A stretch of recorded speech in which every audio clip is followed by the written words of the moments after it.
Hey, everybody. Welcome back to another episode of the Club Eisenhower podcast. I'm your host, Todd Arrington, and I'm very happy to be the director of the Dwight D. Eisenhower Presidential Library and Museum in beautiful Abilene, Kansas. This is great to be on with you today, and I hope that what we're going to present here for you today is something that's going to be enjoyable, certainly relevant to what we talk about here at the Eisenhower Library, very relevant to what we as the National Archives do as an agency, and I think maybe relevant to a lot of you that might be hearing this as well. So in addition to providing great information today, I'm hopeful that we'll be able to even help some people out there perhaps. So before I introduce our special guest who will be talking with us, I'm very happy to be joined today by Dr. Jim Ginther, who is the Supervisory Archivist here at the Eisenhower Presidential Library. So Jim, thanks for being on here with me today, and it's going to be fun to do kind of a tag team thing here with you today. Oh, thanks for having me, Todd. Appreciate that. Great. All right. So we are very pleased today to welcome Sharon Box to the Club Eisenhower podcast. And Sharon, welcome. Sharon is a fellow National Archives employee, so we all speak the same language here, which is great. So Sharon, if you would like to just kind of introduce yourself, tell us a little bit about your job and your background and what you do and what makes you a perfect guest for the Club Eisenhower podcast. Well, good afternoon, and thank you for inviting me to the Club Eisenhower podcast. I hope I have great and exciting things to share with all of you. My name is Sharon Box, and I have the pleasure to serve as the Assistant Director of Military Personnel Records at the National Personnel Records Center, which is one of the largest operations at the National Archives and Records Administration. So under the leadership of our director, Scott Levins, the National Personnel Records Center has two programs. Together, the two facilities and staff store and service over 4 million cubic feet of military and civilian personnel records, medical records, and other related records dating back to the Spanish-American War. The Civilian Personnel Records Center is located in Valmeyer, Illinois, and it's in a retrofitted limestone cave, which is pretty awesome, and you have to come out and see it one day. Would love to do that. So, and it primarily holds the personnel records for separated federal employees, as well as some of our medical records. And Karen Malott, she's the assistant director at that operation. And I'm responsible for the military personnel records side, which is located in St. Louis, Missouri, which stores and provides access to roughly 2.3 million cubic feet of records documenting U.S. service veterans for all service branches. Our staff currently responds to roughly 1.6 million requests each year, and that's approximately 6,000 requests every day. We receive around 26,000 requests weekly. 80% of those requests come through electronically through our eVetRec system, and around 20% we receive via fax or mail, and it's entered manually in our case management and reporting system by our data entry clerks. Our correspondence technicians, they service the request. They have to verify that the individual requesting the records are authorized to receive the records. They identify the responsive records. We have searchers that go out and search for the records. And once they locate the record in our stacks area, which is, we have 15 bays, which is a pretty enormous. You also have to see that. And then once that record gets to the technician, they extract the information, the responsive documents. They have to do a redaction because in some military records, and I served in the United States Air Force, so some of the mass records has a number of people's social security numbers. So we have to make sure that any other social security numbers that doesn't type that specific veteran is redacted. They'll make reproductions. They provide a seal to validate that the documents are authentic. They create a response letter, and they prepare the documents for mailing or digital delivery, and then it goes out. We also have our records retrieval branch. They perform loan and transfer requests of records because sometimes the VA or the service departments request the actual records. So we mail them out, within 2 to 5 business days, and they take whatever actions that they need to take on the records and return it back to us. So that's kind of what we do in a nutshell. Wow, that's a lot of information. A couple of things you said, definitely, I want to comment on. One is, even though our listeners can't see, we can see each other as we're recording, and you're obviously not in a cave, so No. you're in the St. Louis center as opposed to the Illinois side where there's the cave. So That's correct. well, going to work in a cave every day might be kind of fun. And Jim, maybe we need a staff field trip out to the cave there in Illinois. I'd like to do that. Absolutely. Oh, Karen would love to host you. And the other thing, Sharon, that you said that maybe we're all showing our age here a little bit. I would never in a million years want to speculate on how old anybody else is. I know how old I am. Is that you said you still get requests by fax? Yes. Wow. we get a number of faxes. So we average between raw mail and faxes 5,000 to 6,000 a week. That's amazing. And I know you mentioned you served in the Air Force, so thank you for your service, of course. Very, very honored to have you on. Always great to have veterans on the podcast. But yeah, that's amazing. I mean, how many mail clerks does a facility like this that gets that many pieces of mail every week? How do you guys handle that? It's definitely an effort. As far I'm as sure, to say the least.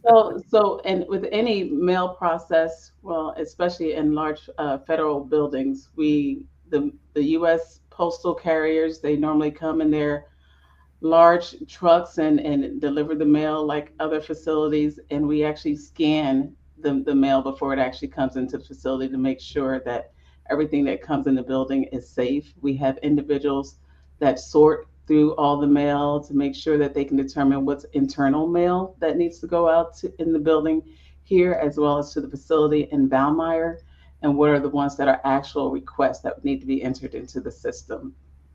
Wow, that's a big job.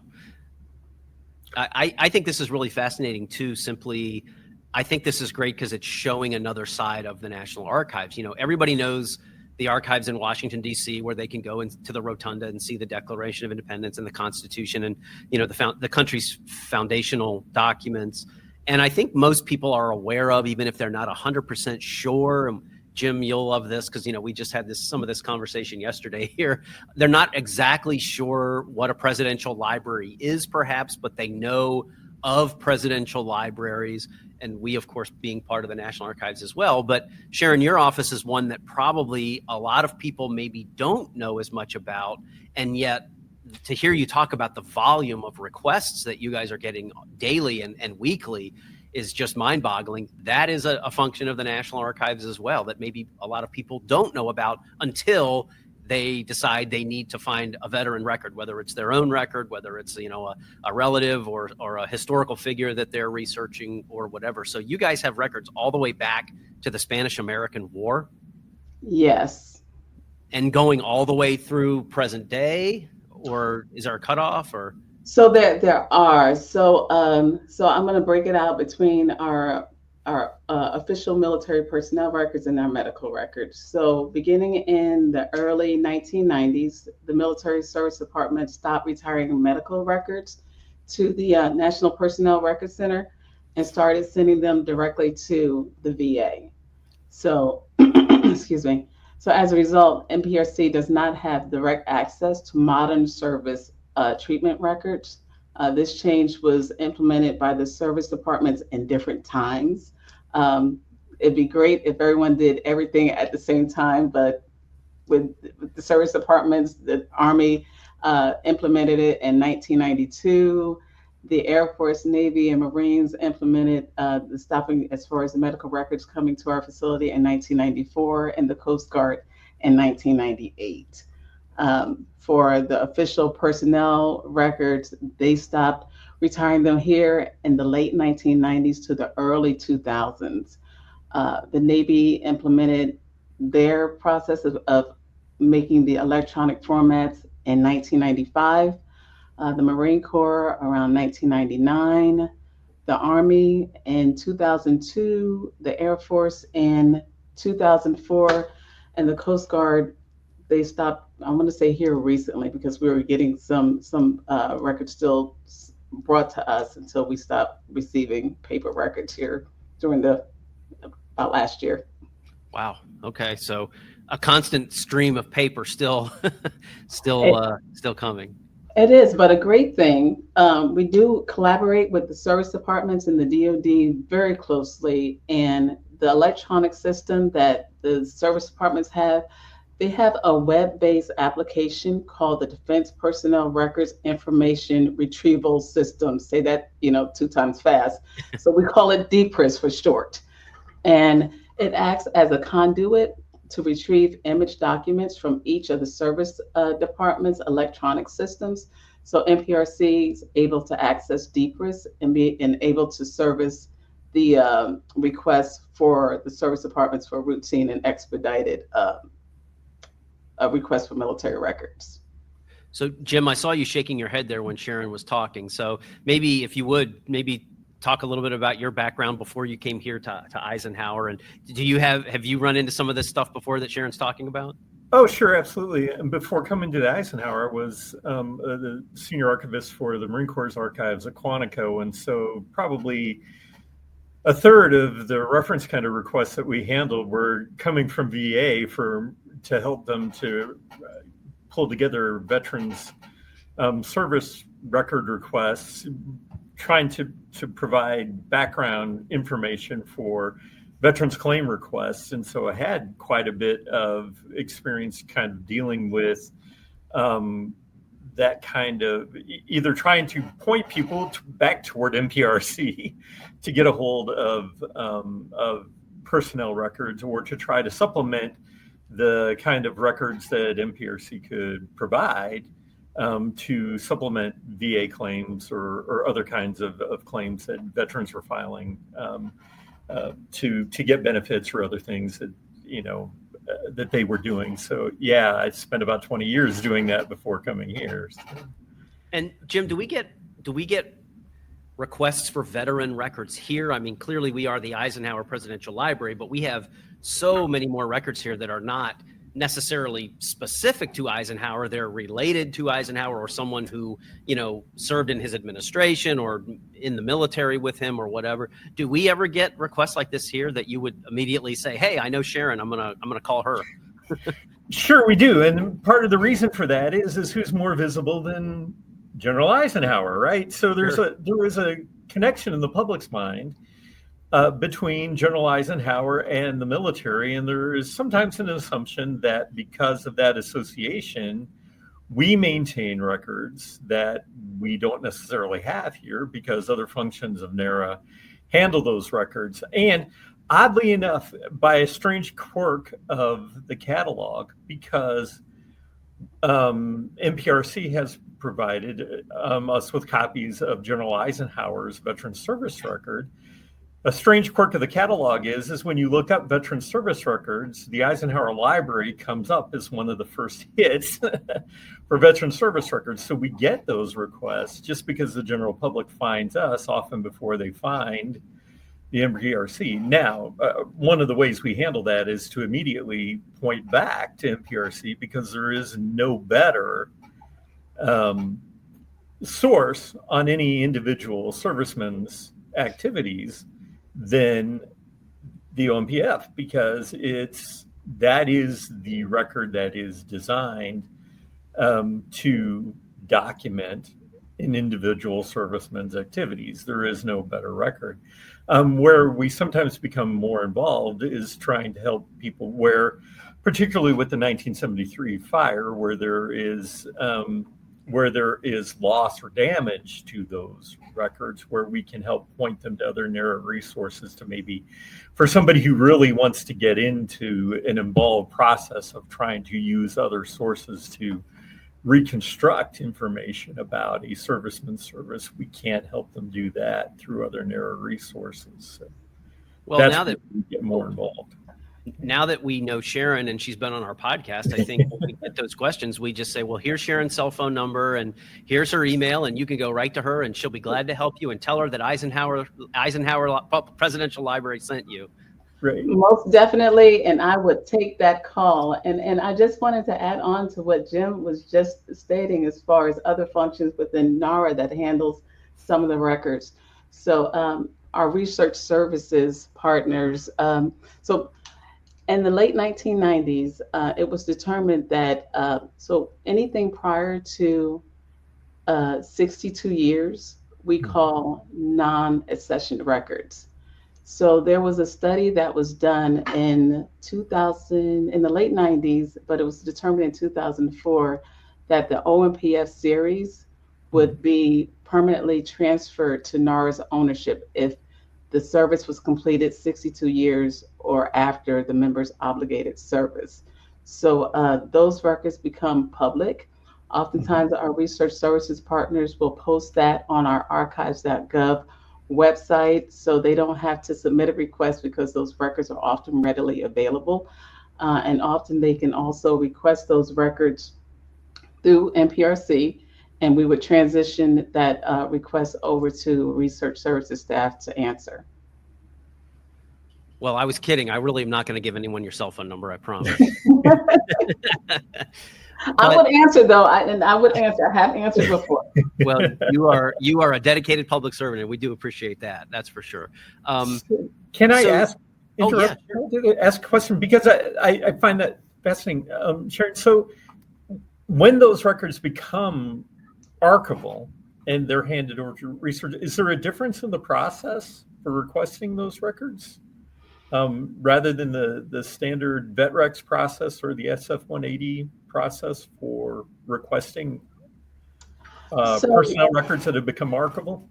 So they work the request similar to the way we do. So if it's submitted via eVetRex, they'll work it through the case management and reporting system. Okay. And they also receive mail and faxes, just the way that we do. Okay. But those can go directly then through the reference services process through A2? Yes. Okay. I wasn't aware of that. That's good for us to know on our end. We have another avenue that we can direct people then to access those records. Yeah, and for those of you listening that don't speak National Archives jargon, A2 is Archives 2 in College Park, Maryland. Just trying to help everybody understand what we're saying. So Sharon and Jim, you guys have already, just in that last exchange there, kind of alluded to the process to get these records. So Sharon, what is the best and easiest way for someone to go about requesting a record at your facility? Is it, I know you said, that you still get faxes, you get mail. Is it an online platform? How do you now at this point in, 2025 suggest that people go about making that request and trying to find that record? Yes, so I would suggest that they submit it electronically through vetrex.archives.gov. And we have a system to walk them through that process completely. Now, one thing I have to add is that the Cases Act requires the federal services to ID individuals that are asking for information from our public systems to identify themselves. So one way that we've implemented that in our latest case management and reporting system is to use ID.me. So if someone submits a request through vetrexarchives.gov, they have to have an account with ID.me to state who they are and that they're the person that are requesting the records, and they can even request records on behalf of someone else. But our system has to show who's actually requesting the record. If someone does not want to get an account with ID.me, they can mail us a request at National Personnel Records Center, 1 Archives Drive, St. Louis, Missouri, 63138. Or they can send us a fax to 314-801-9195. If they happen to have a burial request, we ask that they fax to 314-801-06 60764. And when they send us something through mail or through fax, we ask that they can submit it on the standard form 180, and that's a request for military records. If they cannot access the 180, we will accept a written letter. We will accept someone putting things on Post-it notes and sending it to us through mail. And because we have made copies, and we get, as long as it has the information that we need, we'll get it in our system and get it worked. Wow. Well, that's very generous, considering that, a lot of folks don't have very good handwriting, myself included. So yeah, that you must have a whole team of people that, maybe just sit there and try to decipher handwriting. Our data entry staff are exceptional. I'm sure they must be. So if somebody sends you a request for a record, I mean, I know every case is a little bit different and you aren't always going to have everything people are looking for, but just an average, do you have any sense of what the average time frame is between when they submit the request and when they might get something, or when they might even hear back from you that, hey, we got this and we're looking? Or what's your response process and what's your response time normally? So our response time for our routine requests is roughly 90% of the requests are completed in 20 days or less. Wow, that's impressive. There's about 60% of our requests are for veterans that are just wanting their separation document because that's what they need for benefits. And we can work those and have been working those about 95% of the time in 10 days or less. Wow. That is an impressive time frame. And it averages for that, it's about 6 to 7 days. Wow. Okay. Very good. So then what if you get a request and your team has looked everywhere and you just don't have this record? What do you do then? Do you just tell them we don't have anything, or do you give them suggestions on where else they might try to find this record? We have. So, and I know Jim alluded to the records as far as that's been damaged by the fire. So we know that if there were records during that time period and that the records were completely destroyed, then we have our reconstruction team that will try to create the basic level of service. So we want to make sure that we're able to identify the date that they entered the service, the date that they was out of the service, and their character of service. So those are the key things that it's needed to identify that someone actually served. So we try to make that happen. We can also make that happen if we have access to some of that information for individuals whose records weren't impacted by the fire. If there's an individual who said that they served and we're not able to locate any service, we'll tell them that in our response letter. And we would recommend them to go back to the service department to see if the service department can validate their service. And could you give just a little context for people that maybe don't know what we're talking about when we mention the fire? Can you just give a little bit of context on that? Sure. So in 1973, there was a fire in one of the older building in Overland. The building was roughly 6 stories high.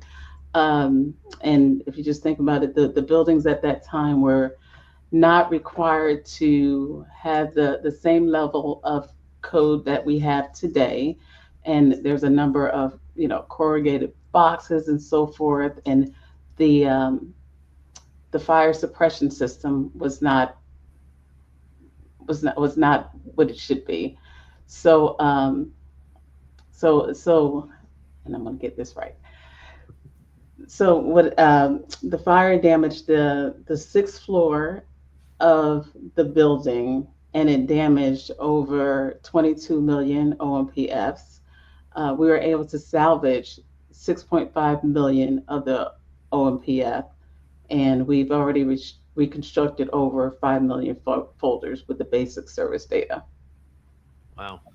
Okay. So yeah, so I just wanted that context for folks who might not know that there even was a fire there, even though it was 52 years ago at this point. It's still important to know, because you might have people looking for documentation from somebody who would have been impacted by that. So what kinds of documents, what kinds of gold mines might you find in some of these records? I mean, I have to assume that not all of these records are identical. They're, some of them have more documents in them than others. So like what kinds of things might people find in there that's really useful information? You mentioned, stuff to get benefits. What else might be in there that people would really find interesting or valuable to know about themselves or their ancestor or, somebody that they're researching? Yes, most people are seeking out the separation document, that DD-214, or the DD-214 is an amendment to that form. So that's what they want first and foremost, because that's what's tied to benefits. You would find pictures, you would find citations, awards, of course, medical information, depending on what time period of service the individual served in. Sometimes the personnel records and the medical records are combined. So you'll find all sorts of unique. Yeah. So it's all good stuff. I mean, if it's your record, you probably know specifically what you're looking for. But if you're trying to get the record of your grandfather or, again, a historical figure, there's probably a gold mine worth of stuff in there that you'll be able to find. When did the DD-214 become standard? Jim, do you know, or Sharon? I don't know. How long have we had a DD-214? Because anybody who's been in the military and has tried to get veterans benefits or even veterans preference on jobs, they all know about the DD-214. But people who didn't serve maybe haven't heard that term before. So how long have we had the DD-214? I don't know. I don't know the specific date, Todd. I believe after the creation of the Department of Defense, though, because I'm relatively sure that in World War II they used a different kind of discharge form. But right, they had a different form. It was a separation document, and I would have to look back as far as the actual number that they gave it, but they had an equivalent separation document. Yeah. And one of the things that we do, we have an equivalent separation document for the DD-214 for individuals whose records were impacted by the fire. It's a NA 13038, and that's the information that we use that will be used in lieu of the DD-214 that's missing.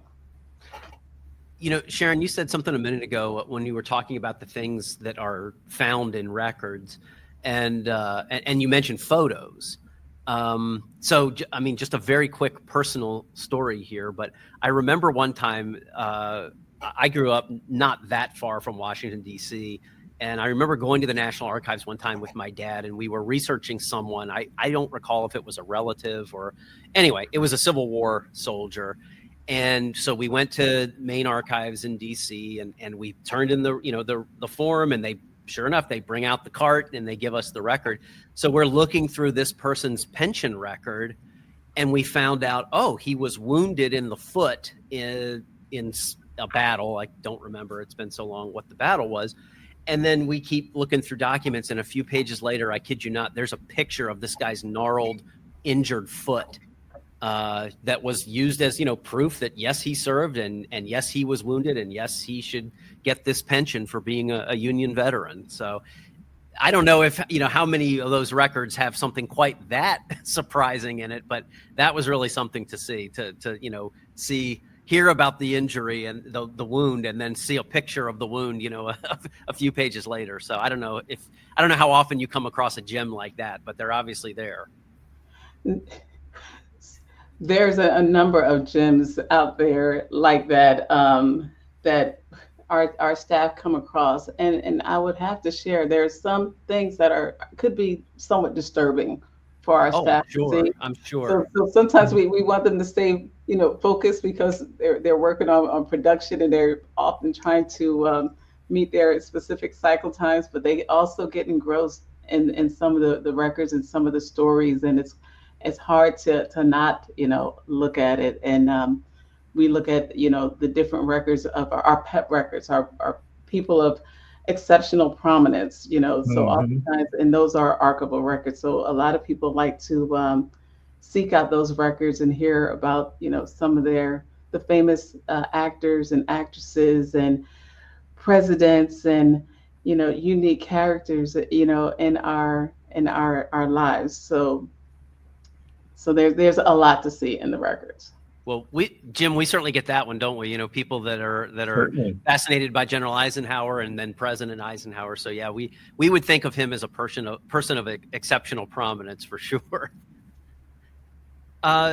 Sharon, do you guys have any read there on who your requesters are? Is it family members? Is it historians? Is it genealogists? Who is your sort of your if there is such a thing as an average record requester? Do you have any sense of who those folks are that are looking for these things? Most of the time, it's the veterans themselves, their next of kin. We get a number of records requests from the various federal agencies, whether it's the Army, the Navy, the Air Force. We get requests from OPM. We get requests from the Social Security Administration. We get a large number. The VA is our biggest customer for requests of records. So members of Congress, we get requests from the media, researchers, and the list goes on. Historians, genealogists. We often get, as far as the spouses. So once a veteran passes and the spouse is entitled to benefits, so oftentimes they're looking to go to some type of a nursing. And what's Sharon? Do you guys what is the cost to get these records? Does it depend on how much information you're providing, or do you guys charge for copies? What do people normally have to pay to get these records? There's no fee for non-archival records. So when the records have been transferred to the custody of the National Archives, right now, non-archival, that means that the records still belong to the service departments. The service departments own the records. There's no charge for us servicing the records to any of the customers. When they become archival, they have fewer restrictions, and they're available to the public, to researchers, to family members, what have you. And sometimes when they're worked by the archival staff, it may be part of a fee schedule, because that's how the archival side research services get paid for their services. But when NPRC works those cases on behalf of archival, those fees have been waived since the pandemic. Oh, wow. Okay. Excellent. Jim, is any of this sounding familiar to you? Are you sort of flashing back to your days at Quantico, or even anything we deal with here at Eisenhower? Is any of the things that Sharon's talking about sort of sounding familiar at all to you? Sure, absolutely. I mean, NARA is NARA, right? So we deal with the same kinds of things here. I just wish that we could waive the fees and be able to. We don't have that luxury. I wish we had some of the staffing and the resources. But I'm glad to see that National Archives has, because I think, so much of certainly my career has been put into trying to help and answer some of the questions that veterans have come to me with over the years. And I am glad to see that NARA has made the commitment to turning around these cases and getting these answers back out to veterans. I know when I first started my career, it was a little bit tougher, and it's great to see the commitment that NARA has made to that. So. Yeah, the work that Sharon and her team's doing over there. So. Yeah, I agree. It's important. I mean, people that sign on the dotted line and serve the country in uniform, they're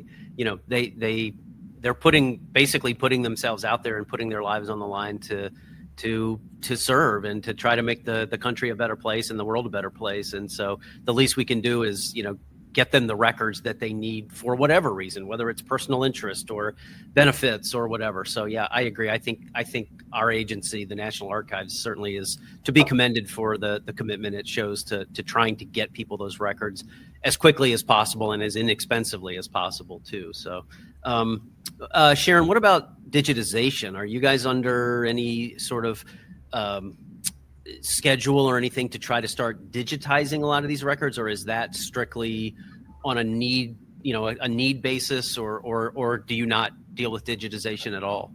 We absolutely deal with digitization. And so we hold 45.8 million official military records. We collaborate with our partners at the Department of Veteran Affairs who have been digitizing a number of our OMPFs, and they've created a digital repository for their internal use. And they've also provided those same documents for NARA staff to utilize to respond to requests. This started back in September of 2009, I believe. And the VA launched it's called Veterans Benefit Management System, VBMS. I know we use a lot of acronyms. So as I transitioned from my military career to a career at NARA, we use a lot of acronyms. So for 2009, VBMS, it digitizes records for their staff to adjudicate disability claims. The analog records have been returned back to NPRC and placed back into our holdings. During the pandemic, the VA received additional funding from Congress to expand their digitization of our holdings, where they have people and continue to have people in our stacks areas, and they were doing proactive pulls of bunches of records. They send out roughly 3 trucks of records at least a week, and it goes out to various locations for those records to be digitized. And then they share the digital images with NPRC for us to put into our case management and recording systems. So those records are always available digitally, and they don't have to be pulled back off the shelves unless necessary.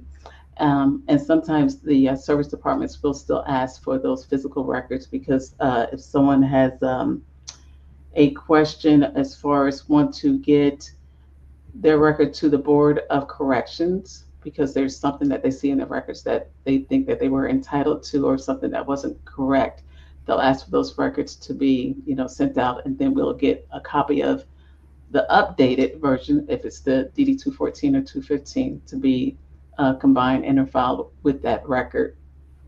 The VA continues to expand its digitization efforts. That's an ongoing process with us.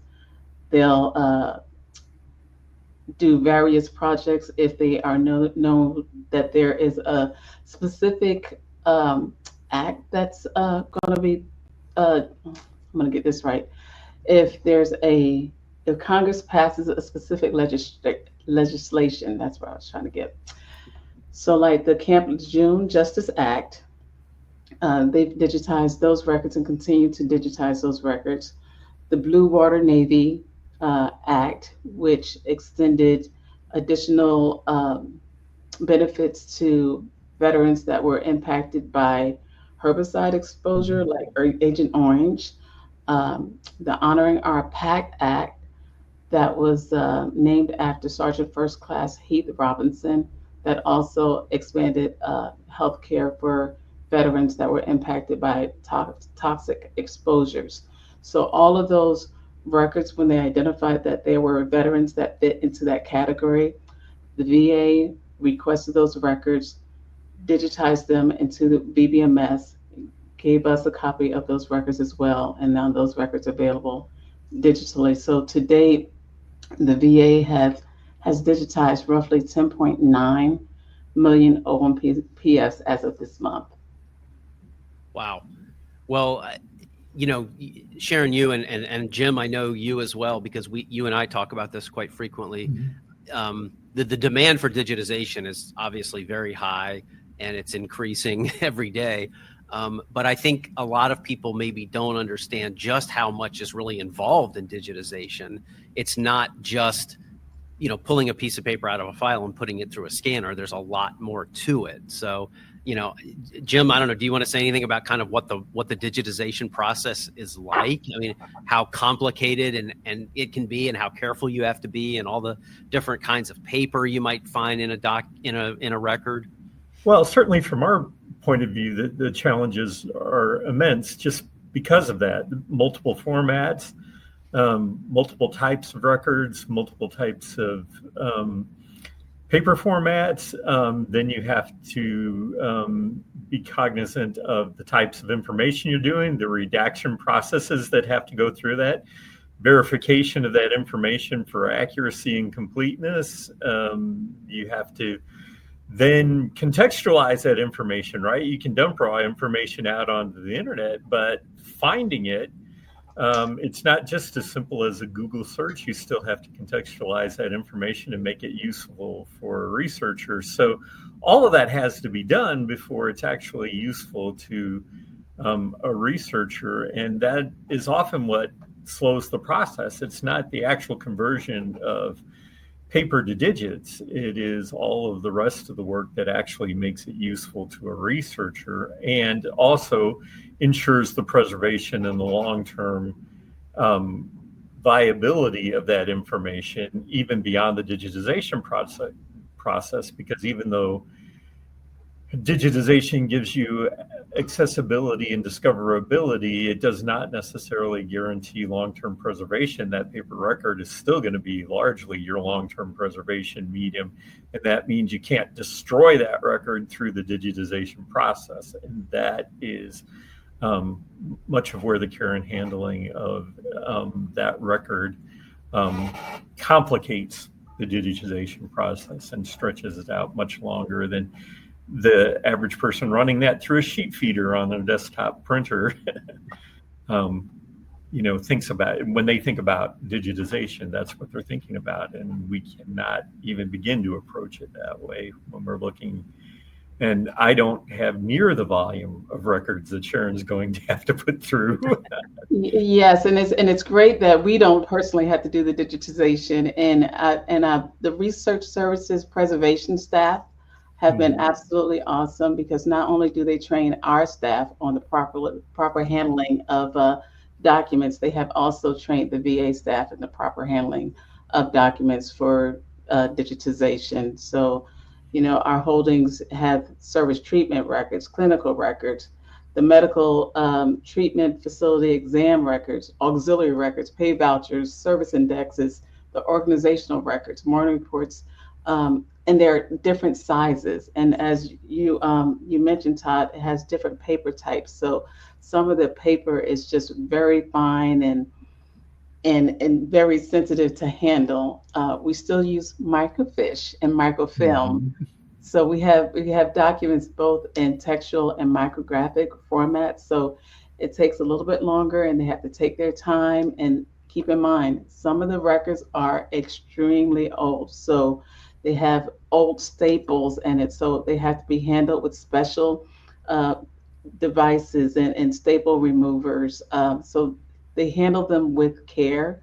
But some of the cards, the pictures may be attached to a separate paper, and the glues that they happen to use through the various years of service. So it can present a challenge to digitization. But the VA and the staff and the training that the preservation staff has provided has made the process go a lot smoother.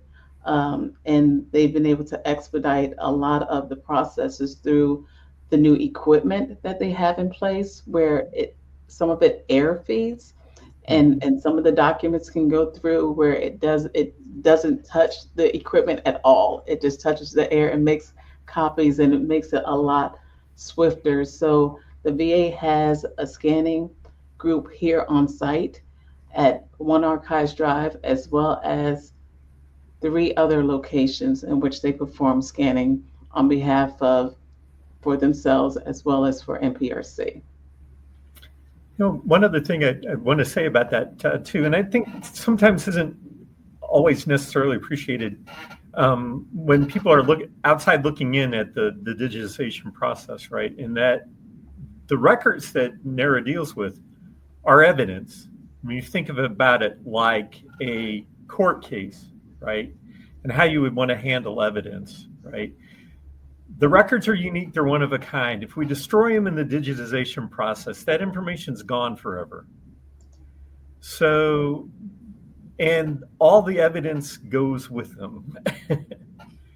So it's important that we handle them correctly in that process, and that long-term preservation, we have a legal mandate to preserve this for the life of the Republic, right? It's not just getting them out on the computer screen. And so even beyond the digitization effort, that information, whether it's in digital form or paper form, and probably both, are going to have to be considered long-term evidence of the activities of the military, the government, the people who served for the life of the Republic. And so that is something that we all have to consider when under this pressure to get everything out, to, as much as we want to do it and as much as the public wants us to do it, and we share that desire, it's a consideration because that has to be dealt with in that rush to get things out as quickly as we possibly can. Yeah.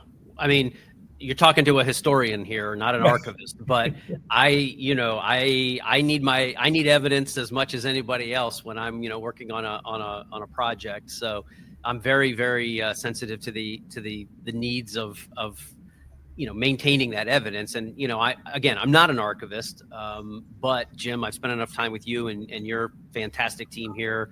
And now hearing about Sharon and her team and all the great work they do, I've been around archives enough to know the sort of the saying that, digitization is great for access, but not for preservation. And so it is something that, and like you said, we're committed to doing that as an agency. It's going to take time. I mean, we have 30 million documents just here at the Eisenhower Presidential Library. And so that work, there is job security for archivists in the National Archives for a long time to come. So Sharon and Jim, you both can me too, we can all retire at some point, and rest assured that other people will be able to be here and be employed for a very long time to digitize all these documents. Yes, and Todd and Jim, and I would add, it has to be a perfect balance, right?